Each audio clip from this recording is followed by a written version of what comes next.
6 বাংলাদেশি নিহতের বিষয়ে বিস্তারিত জানাতে দক্ষিণ আফ্রিকা থেকে যুক্ত হচ্ছেন প্রতিনিধি নুরুল আলম।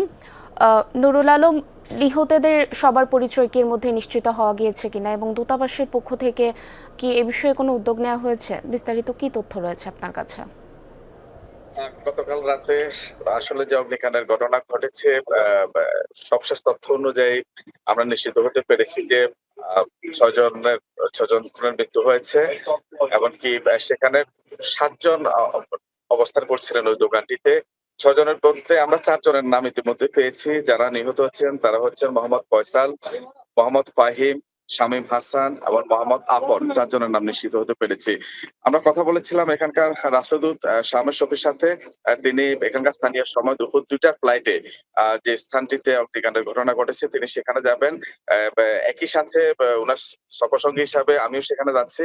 আমরা অন স্পটে গিয়ে আরো বিস্তারিত জানাতে পারবো আসলে মূলত অগ্নিকাণ্ড ঘটনাটি এটি কি দোকানের মধ্য থেকে ঘটেছে নাকি কোনো দুর্বৃত্ত এই ঘটনা ঘটিয়েছে কিনা সেই বিষয়টা নিশ্চিত হওয়া কিন্তু জরুরি। আপনারা জানেন যে দক্ষিণ আফ্রিকাতে অভিবাসী বিরোধী যে আন্দোলন চলছে সে আন্দোলনের প্রেক্ষিতে বিভিন্ন জায়গাতে বিভিন্ন দেশের অভিবাসীরা তারা কিন্তু বিভিন্ন হত্যাকাণ্ডের শিকার হচ্ছেন, বিভিন্ন হামলার শিকার হচ্ছেন।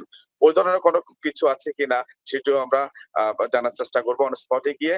তো এখন পর্যন্ত যে সর্বশেষ তথ্য সেটি হচ্ছে মরদেহ উদ্ধারের চেষ্টা চলছে। সেখানে পুলিশ ফায়ার সার্ভিস রয়েছে। কিছুক্ষণ পরে সেখানে দক্ষিণ আফ্রিকা নিযুক্ত বাংলাদেশের রাষ্ট্রদূত শামের শফি যাবেন। যাওয়ার পরে সেখান থেকে আমরা আপনার মাধ্যমে দর্শকদেরকে আরো বিস্তারিত জানাতে পারবো। ধন্যবাদ নুরুল আলম আপনাকে। দর্শক, এবার এ বিষয়ে আরও জানতে নারায়ণগঞ্জ থেকে যুক্ত হচ্ছেন সহকর্মী আমির হোসেন স্মিথ।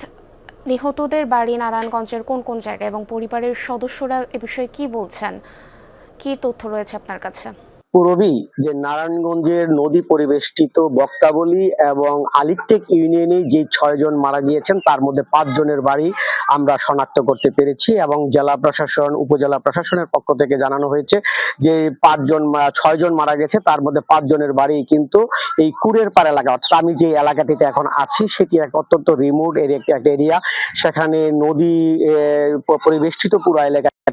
এখানে যেই অর্থাৎ দক্ষিণ আফ্রিকার ইস্টার্ন কেপ প্রদেশের কুইন্স টাউনের যেই দোকানটিতে এই বিশাল আগুনের যে 5 জন মারা গিয়েছেন তাদের প্রত্যেকের বাড়ি কিন্তু এই এলাকায় এবং এই দোকানটির যে মালিক তিনিও এই আলিটেকের বাসিন্দা, অর্থাৎ এখানকার যে রশিদ মেম্বার এবং তার ভাই মূলত এই সাউথ আফ্রিকাতে এই দোকানটি করেছিলেন এবং সেই সুপার শপটিতেই কিন্তু তারা কর্মচারী হিসাবে কর্মরত ছিলেন। এবং আমরা এই ফাহিম সরকার এখন পর্যন্ত যে এই আলিটেকে যে 4 জন মারা গিয়েছেন তার মধ্যে আমরা 3 জনের নাম পেয়েছি। তার একজনের নাম হচ্ছে ফাহিম সরকার, একজনের নাম নুরুন নবী, আরেকজনের নাম আপন, আরেকজনের বাসায় আমরা এখনো যেতে পারিনি, তার নাম এই কারণে জানতে পারিনি। তবে এই 4টি পরিবার এখানে যারা মারা গেছেন তাদের প্রত্যেকের পরিবারে কিন্তু শোকের ছায়া নেমে এসেছে। আশেপাশের লোকজন, স্থানীয় যা গণ্যমান্য ব্যক্তি সবাই শোকাহত। দলে দলে মানুষ আসছেন এই বাড়িগুলোতে, সান্ত্বনা দিচ্ছেন। আমি ফাহিম সরকারের বাড়িতে গিয়েছিলাম। ফাহিম সরকারের বোন এবং মা বারবার মূর্ছা যাচ্ছিলেন। তার একমাত্র উপার্জনক্ষম বড় ভাইকে হারিয়ে তারা সবাই আসলে শোকে বিহ্বল হয়ে পড়ছেন। তারা অত্যন্ত পারিবারিকভাবে ধার্মিক পরিবার হওয়ার কারণে তাদের কিন্তু ছবি নিতে অনেকটা বাধাগ্রস্ত হচ্ছে আমরা। তবে এখানে পুরো শোকা আর একটা পরিবেশ এখানে কিন্তু এই মুহূর্তে বিরাজমান। পূরবী স্মিথ, অনেক ধন্যবাদ আপনাকে। নিশ্চয়ই পরবর্তীতে আরও বিস্তারিত জানবো আপনার থেকে।